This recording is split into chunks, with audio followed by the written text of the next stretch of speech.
ba MPs bagyeko amasimu gaabwe ate abamu amasimu tebagakwata. Mukwano gwange gwe yeekumira ku Yugi Updates TV. Ssekikubo watyo wagambye. Nkwanirizaako nnyo eyo yonna gy'obadde gy'osinzira okuba ng'otuweereza. Gy'osinzira okuba ng'otuwuliriza gwe mukwano gwange ali eyo ampuliriza. Webale nnyo okwekumira ku Yugi Updates TV. Nkutegeeza okola kyamaanyi nnyo ddala okwekumira ku mayengo gano aga Yugi Updates TV. Muganda wange nkutegeeza towerabira ku subscribinga, genda maaso n'okuba ng'osubscribinga tusobole okuba nga tugenda mu maaso tuproceedinge tubeere nga tukuleetera ebyo bye weetaaga okumanya ekigambo ky'enkyukakyuka gwe mukwano gwange ali eyo ampuliriza. Tweyama ffe okuba nga tugenda kuba nga tukusakira mu nsonda yonna gy'obeera ffe gy'otasobola kutuuka, ffe tujja kubeera nga tutuukayo tubeere nga tukuweereza gwe mukwano gwange ampuliriza eyeekumira ku Yugi Updates TV. Kutegeeza nti nno olunaku olwaleero tuyingidde weekend, tugenda kuba nga tulaninga wiiki eno, wiiki days zino zonna tugenda kuba nga tubawa ebifofoto.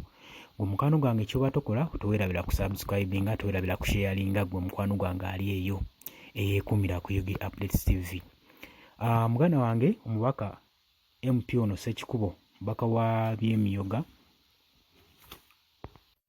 mukwano gwange avuddeyo ne yeekubira omulanga ng'atugamba nti weekend eno ewedde abadde ya travelinga nga yagenda Mwankole district, yabadde ebbanga lya weekend lyonna, naye agambye nti ku luno olugendo lw'okuba nga nnoonya signature okuba nga nsayiningisa MPs basayininga okulaba nga tusobola okubeera nga tuweza emikono gye twagala against Kusenshi motion, against the parliamentary commissioners bano abaagabana akasiimo nga bo.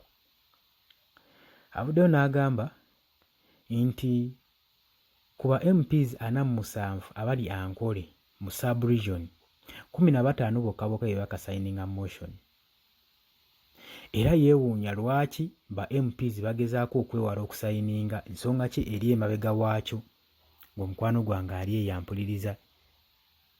Agambye nti nno newankubadde batwekwese kubanga abamu agambye nti tebakyakwata masimu, tebakwata masimu, wabakubira tebamukwata, ate abamu bwe bategedde nti nno ali Mwankole amasimu ne bagaggyako. Ne yeebuuza lwaki babeera bakola ekikola ng'ekyo, lwaki baba tebaagala kuteekako mukono ku motion. Mukwano gwange gwe ali yeekuumira ku Yugi Updates TV.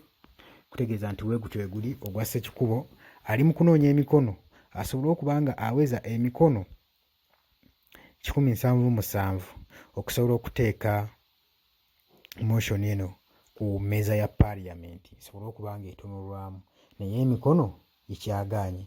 Agambye newankubadde bano bagaanye okukwata amasimu gaabwe, abamu beekwese amasimu baagaggyeko, n'agamba nti nno agenda sigala ye ne maaso n'okuba nga anoonya signature, era asuubira okutravelingako mu Northern Uganda, mu West Nile, Lango region kweno weekend eddako, asobole okuba nga asisinkana ba MPs abatannaba kuba nga bateekako omukono. Era agamba ye essuubi aliina ajja kuba nga afuna signature zino 7 ezibula ku motion eno esobole okuba nga etekutwalibwa mu Parliament. Agambye nti nno signature 7 nja zifuna nnyo, ezibulayo ntono okuba nga mpeza omuwendo gwa signature 177 ze neetaaga okubeera nga motion eno ngikuba ku mmeeza ya Parliament. Gwe mukwano gwange ali eyo ampuliriza.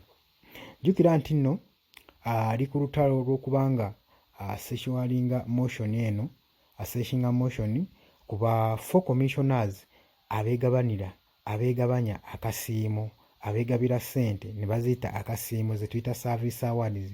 Omwali Mathias Mpuuga eyagabana $5,000,000, omwali Solomon Seruwaje eyagabana $4,000,000, omuli Prose Mbabazi, omuli ne Esther gwe mukwano gwange ali eyo yeekumira ku Yugi Updates TV. Agambye nti ankole gye mbadde maze obudde bwange, weekend yonna ngimaze eno, naye abasajja amasimu baagaggyako, ate agaliko tebakwata. Gwe mukwano gwange eyeekumira ku Yugi Updates TV. Nkutegeeza genda maaso n'okuba nga osubscribinga, tewerabira ku sharinga, tewerabira ku commentinga, ku likinga, sobole okuba nga tugenda mu maaso gwe mukwano gwange ali eyo. Olowooza lwaki ba MPs abankole basobodde okuba nga baggyako amasimu gaabwe oba nga beekwese? Nsonga ki eri eno? Jjukira luli emabega nabagamba nti no bano abasajja ssente zino lwaki tebavaayo ku nsonga yakubanga bye basooka okukwatibwa ng'abali b'enguzi abasinga, nti awards zino bayita service award wandibanga olabanga ekintu ekitono naye nga ba MPs bangi abaagabana ku service awards zino. Y'ensonga lwaki abamu teweewuunya mubaka wo kubanga tannateekako mukono ayinza okuba be bamu ku baagabana akasiimo kano gwe muganda wange ali yampuliriza. Gulowooza we kiri? Nze okusinziira ku ndowooza yange lwaki abasajja bano bagezaako okwewala? Ye naye kirala, lwaki omwami ono Ssekikubo ataddemu nnyo amaanyi okunoonya gino emikono egibulako? Olaba nga asessionwalinga motion eno oteeka empapula zino ku Parliament nga signature zino ziweze.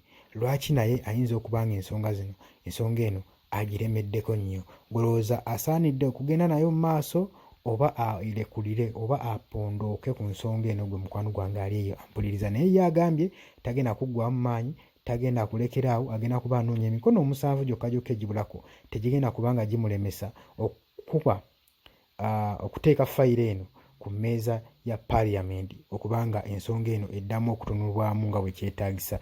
Agende wakubadde mwekwese, newankubadde temukwata masimu, katubalinde mu kaseera k'akalulu amasimu gammwe gajja kubaako era mujja kuba mukwata amasimu ku mukwano gwange ali eyo ampulirize. Bino byogeddwa omubaka w'Emiyoga amanyikiddwa nga Ssekikubo yatandika motion ey'okusessionwalinga before motion eno okuli ba 4 commissioners, parliamentary commissioners ne ba 4 backbenchers gwe mukwano gwange eyeekumira ku Yugi Updates TV. Nkutegeeza tuwerabira ku subscribinga, gira maaso okuba nga osubscribinga ku channel eno esobole okuba nga eddoboozi lyo linkingibwa wala nnyo nga lyongerwayo lisobole okuba nga liwulibwa oyo omuntu gw'oba oyagala aliwulire gwe mukwano gwange eyeekumira ku Yugi Update TV. Nkutegeeza tukomawo.